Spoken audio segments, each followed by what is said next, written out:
Pengamat kebijakan publik Bonatua Silalahi telah menerima seluruh salinan dokumen ijazah Joko Widodo. Ia menerima total 5 berkas ijazah Jokowi saat mencalonkan diri menjadi wali kota Solo, gubernur Jakarta, dan calon presiden.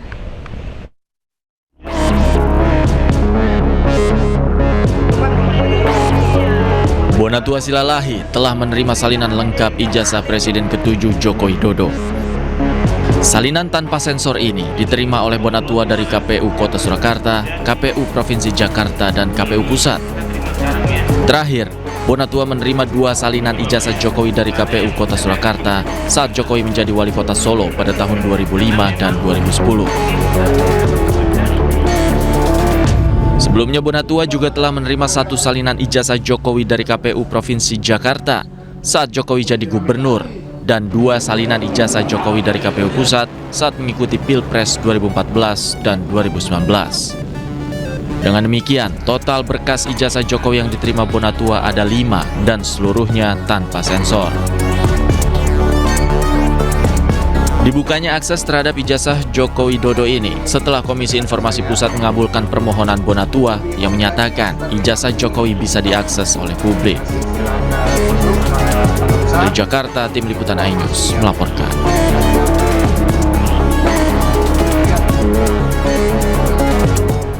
Ya, lantas pemirsa, apakah ditemukan perbedaan dari kelima salinan ijazah Joko Widodo? Selengkapnya saya sudah bersama penerima salinan ijazah Jokowi yang juga merupakan pengamat kebijakan publik, Bang Bonatua Silalahi, dan juga sudah bergabung Kuasa Hukum Presiden ke-7 Republik Indonesia Joko Widodo, Rifai Kusuma Negara, melalui sambungan Zoom. Saya ke Bang Bona terlebih dahulu. Bang Bona, sudah lengkap ada 5 salinan? Ya. Langsung saja pertanyaan inti, adakah perbedaan atau tidak? Saya mau bilang apa ya, sangat disayangkan nggak ada. Tidak ada perbedaan? Tidak ada perbedaan, semuanya sama. Semuanya sama? Dari sisi baik secara konstruksi huruf-hurufnya, tanda tangannya, spesimen gambar, macam segala itu sama. Oke, berarti dengan kata lain, salinan ijazah Joko Widodo yang ada di Bang Bona ini asli atau tidak? Saya belum menjawab ke situ, karena memang tujuan saya baru meminta data untuk diuji. Oke. Nah, kebetulan memang sangat disayangkan bahwa 5 data yang saya peroleh ini statusnya itu verified, not clarified, not authentified. Dia ini hanya level diklarifikasi administrasi, diverifikasi administrasi oleh KPU. Tidak ada bukti yang menunjukkan bahwa KPU pernah menyandingkan yang ini, foto-fotokopi ini, baik dari 2005 di Kota Solo dengan di Presiden, menyandingkan antara fotokopi dan asli. Sehingga dituangkan dalam berita acara. Karena saya sebenarnya nggak minta ininya aja, saya minta dokumen-dokumen klarifikasi. Karena berita acara klarifikasi itu pastilah mengandung kapan diklarifikasi, mana foto apa yang diklarifikasi terhadap apa, siapa saksinya, dan macam segala. Tapi itu tidak ada. Dan itu kemarin malah di sidang kita di KI Jawa Tengah, KPU Kota Solo memastikan memang tidak pernah diklarifikasi sejak 2005. Tapi idealnya dari salinan ijazah yang sudah diterima oleh KPU kan sudah terverifikasi. Iya. Apakah memang diwajibkan untuk diklarifikasi? Nah, ini memang saya nggak bilang KPU salah. KPU itu sudah benar mengikuti Peraturan? Undang-undang? Nomor 7 tahun 2017 tentang pemilu dan turunannya peraturan KPU. Memang disebut di situ bahwa mereka bisa melakukan klarifikasi jika mencurigakan, misalnya ada laporan masyarakat dan terpenting ada laporan Panwaslu. Ini mereka tidak kerjakan karena memang tidak mencurigakan. Nah, ini mungkin catatan juga ya, mereka tidak mencurigakan ya, sehingga mereka putuskan melakukan diskresi. Diskresinya tidak perlu klarifikasi. Seperti itu. Oke. Lantas kalau misalkan dari sudut pandang Bang Bona, dari salinan ijazah Jokowi ini apa yang mencurigakan? Ya, tapi pertama selamat dululah ke Pak Bang Rifai. Ternyata beliau insinyur ya. Nah, kan selama ini pertanyaan publik kan, 2005 itu insinyur apa doktorandus?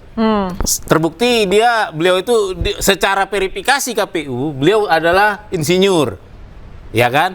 Nah, untuk yang mencurigakannya, saya nggak sampai ke situ, Mbak ya. Artinya gini, kalau indikasi sih ada, saya nemukan beberapa analisis ya, bahwa misalnya di tahun 2019 ini, ya, ini tidak ada namanya tanggal di hasil legalisirnya tahun legalisirnya. 2019. Ini tentunya boleh dibilang diduga melanggar Undang-Undang 30 tahun 2014 tentang administrasi pemerintahan, pasal 73. Yang menyebutkan bahwa setiap legalisir itu harus ada salah satunya adalah tanggal. Oke. Nah, ini tidak ada. Di sini tidak ada juga semua, tapi waktu itu kan rejimnya sudah beda. Rejimnya masih tanpa ada aturan. Nah, ini yang sudah ada diatur ya seharusnya dikerjakan. Ya kan? Terus indikasi berikutnya adalah tentang NIP. Nomor induk pegawai ini. Ya, ini saya dapat dari netizen loh. Jadi ternyata di tahun 2007 itu peraturan Kepala Badan Kepegawaian Negara mengeluarkan namanya Peraturan Kepala BKB Badan Kepegawaian Negara nomor 22 tahun 2007 tentang penomoran baru kepegawaian NIP ya, nomor induk pegawai. Dari 8 digit menjadi 18. Oke. Nah, jadi lebih banyak ya? Jadi lebih banyak. Ternyata yang hanya patuh itu baru ini. Yang tahun 2019 ini ada. Itu ada 18 digit. Iya, 18 digit kan. Yang lain itu baru yang lama. Nah, ini misalnya Yang baru 8 digit iya, ya? baru 8 digit. Ya, karena memang peraturan kepala BKN-nya dikeluarkan tahun 2007, maka seharusnya spesimen untuk tahun 2010 pelamaran waktu menjadi wali kota sampai presiden 2014 harusnya sudah ngikutin dong. Boleh ditunjukkan ke kamera, Bang Bona, yang untuk NIP 18 digitnya dan yang 8 digitnya perbedaannya? Nah, ini 18 digit. Saya ambil ya. Ya. Baik. Yang 18 digit adalah yang kanan, yang Warna tinta biru ya? Iya. Oke, sementara yang 8 digit adalah yang tinta merah sebelah kiri. Oke, berarti dari NIP-nya saja ini ada hal-hal yang mencurigakan begitu ya Bang Bonatua ya? Iya, jelas. Artinya indikasi yang perlu ditindaklanjuti. Ya, bisa jadi nanti kayak netizen malah bilang implikasinya nggak sah dong dulu jadi presiden kan gitu kan? Nah, pertanyaan saya kan sederhana. Ini yang mengeluarkan kampus, terus yang menerima KPU. Pasti yang bermasalah adalah mereka berdua dulu. Kita jangan sampai panjang-panjang dulu ke belakang. Oke. Ya kan? Kenapa KPU menerima? Kenapa UGM mengeluarkan seperti itu? Apa dulu ada mereka bisa melakukan diskresi juga sehingga aturannya berbeda dari Undang-Undang Administrasi tahun 2019? Ya kan seperti itu. Baik, tapi Bang Bona ini juga banyak yang menanyakan begitu untuk mengenai warna legalisir dari undang-undang, apakah ditegaskan bahwa untuk warna legalisir ini harus warna tertentu, tidak boleh merah? Ah, enggak lah, saya baca undang-undangnya nggak ada bicara itu. Baik. Kita kan harus fair ya. Oke, berarti tidak ada ya kalau untuk masalah warna ya.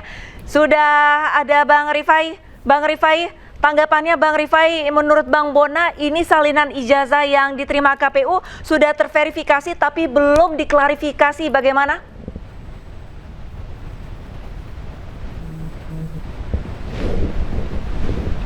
Bang Denganak. Bang Rifai, mohon maaf, sepertinya masih di mute Zoom Anda. Kami belum bisa mendengar suara Anda.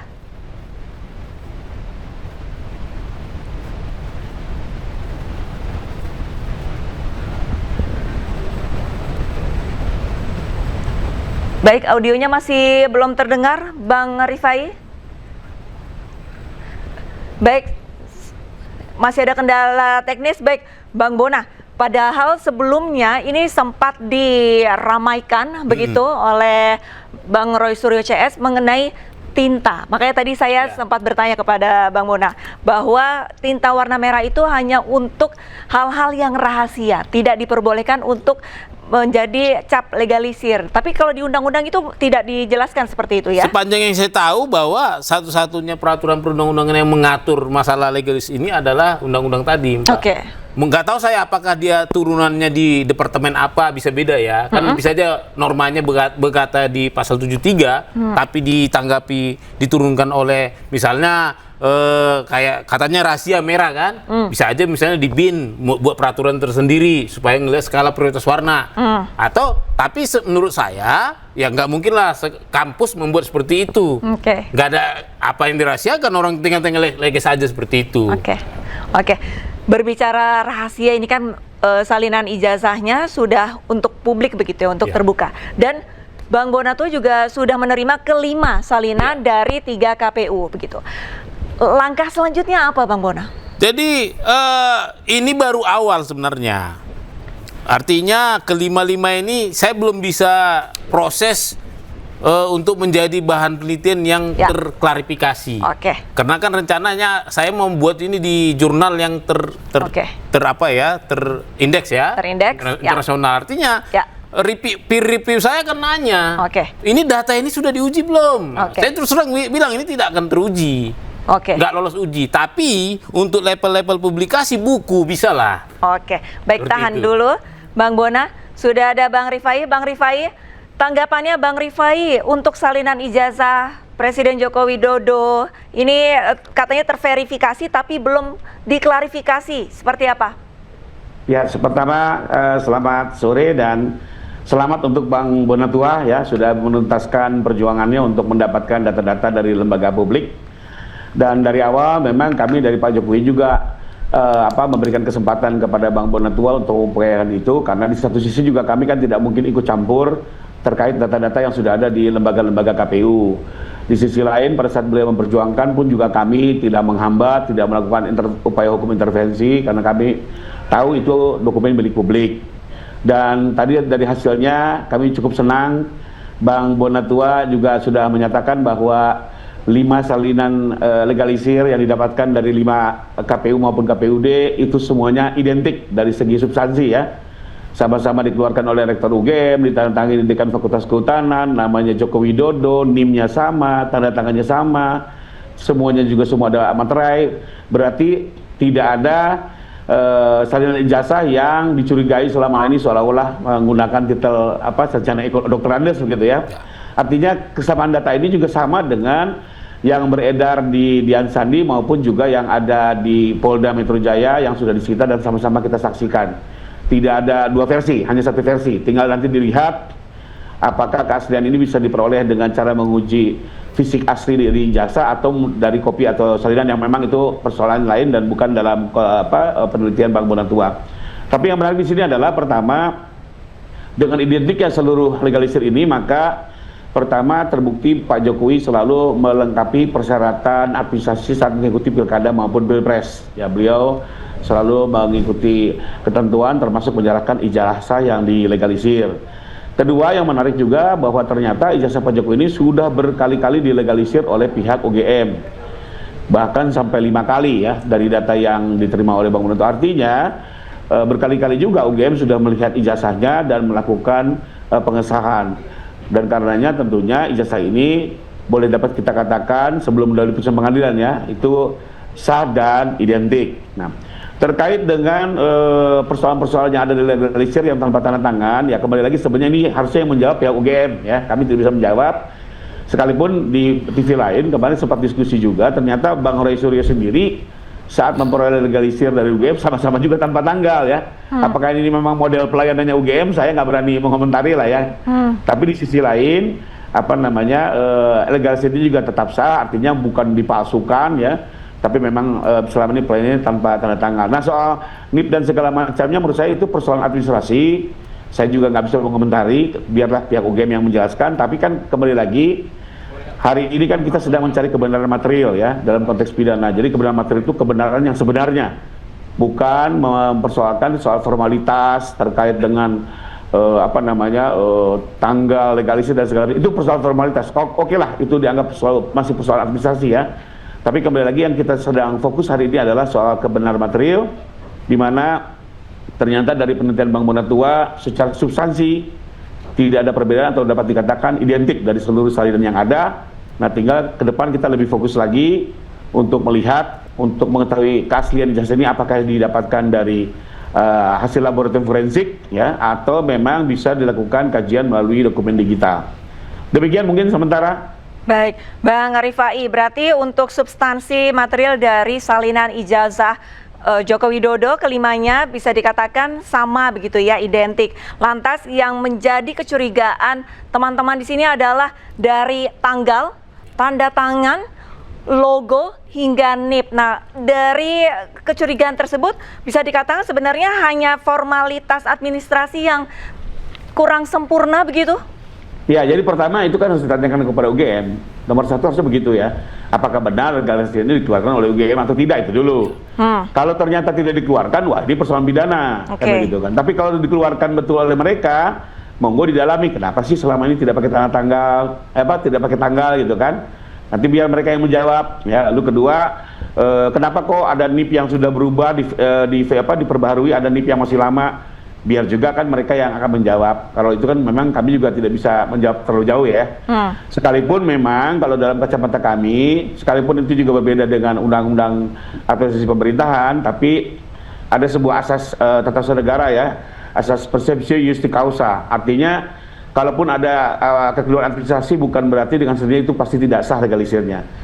Karena yang bisa menyatakan sah tidak sah legalisir itu hanya dua.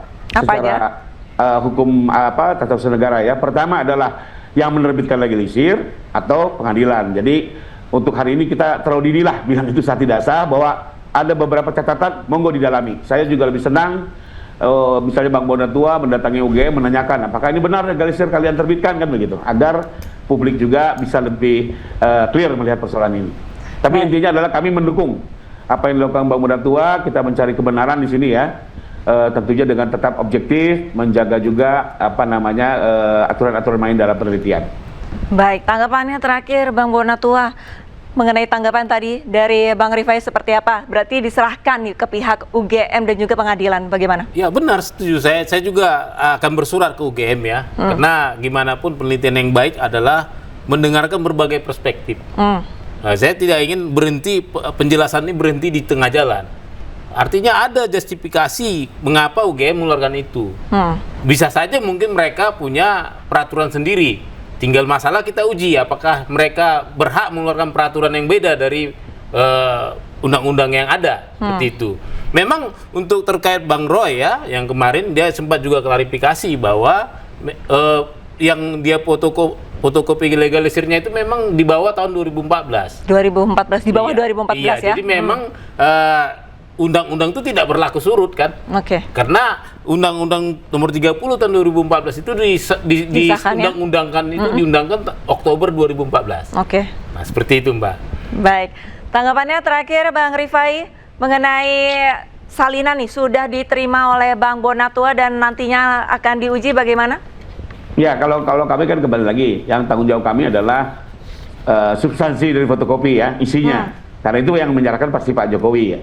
Nah, itu yang merupakan bagian dari tanggung jawab kami. Kalau berbeda isi, berbeda substansi, itu jadi persoalan kami. Nah, soal legalisir, dalam kenyataannya kan itu betul-betul dilegalisir oleh UGM. Nah, mengenai ada beberapa pertanyaan terkait legalisir, monggo saja ditanyakan kepada pihak UGM. Ya, karena mereka yang membubuhkan, mereka juga harus menjelaskan ya terkait dan segala macam. Dan memang satu hal juga yang kemarin juga fakta kita ketahui bersama, kebetulan legalisir Bang Roy Suryo juga sama tanpa tanggal. Jadi apakah ini memang pakem pelayanan mereka ya? Terlepas itu tidak benar ya, tapi ya kembali lagi kan intinya sekarang ini fokus kita adalah mencari kebenaran material ya terkait dengan pemalsuan ya, bukan soal persoalan administrasi. Sekalipun tetap itu perlu bagian dari penelitian, saya tetap mendukung. Bagaimanapun kita perlu banyak lesson learn dari kasus ini ya, termasuk juga KPU lesson learn-nya, apakah ke depan undang-undangnya harus melakukan verifikasi kepada kampus, tidak hanya sekedar menerima legalisir. Saya mendukung itu ya, termasuk kedua juga apakah ke depan tiap-tiap kampus harus lebih tertib membubuhkan tanggal, itu monggo. Jadi itu lesson yang kita petik, tapi kembali ke persoalan utama adalah sampai hari ini belum ada indikasi terjadinya pemalsuan fotokopi ijazah yang diserahkan oleh Pak Joko Widodo. Mungkin demikian. Baik, terima kasih banyak Bang Rifai Kusuma Negara selaku pengacara dari Jokowi dan juga Bang Bonatua Silalahi selaku pengamat kebijakan publik atas diskusinya pada iNews sore hari ini. Terima kasih Bang Rifai. Salam sehat.